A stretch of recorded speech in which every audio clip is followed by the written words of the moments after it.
استاد زمن شہنشاہ سخن برادر اعلیٰ حضرت مولانا حسن رضا خان صاحب رحمۃ اللہ تعالی علیہ بارگاہ سیدنا صدیق اکبر رضی اللہ تعالیٰ عنہ میں اپنی محبتوں عقیدتوں کا خیرات اس طرح پیش کرتے ہیں۔ فرماتے ہیں بیاں ہو کس زبان سے مرتبہ صدیق اکبر، سبحان اللہ، بیاں ہو کس زبان سے مرتبہ صدیق اکبر کا، کہ یار غار محبوب خدا صدیق اکبر کا۔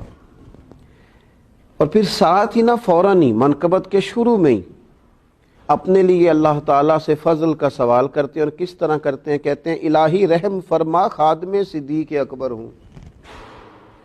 ساری زندگی ہم نے حضرت صدیق اکبر کی عظمتیں بیان کی، ان کی فضیلتیں، ان کے مناقب بیان کیے ہیں۔ الہی رحم فرما خادم صدیق اکبر ہوں، تیری رحمت کے صدقے، واسطہ صدیق اکبر کا، واسطہ صدیق سبحان اللہ، رسول اور انبیاء کے بعد جو افضل ہو عالم میں، پوری دنیا میں رسول اور نبیوں کے بعد جو افضل ترین شخصیت، فرماتے ہیں رسول اور انبیاء کے بعد جو افضل ہو عالم میں، یہ عالم میں ہے کس کا مرتبہ؟ صدیق اکبر کا۔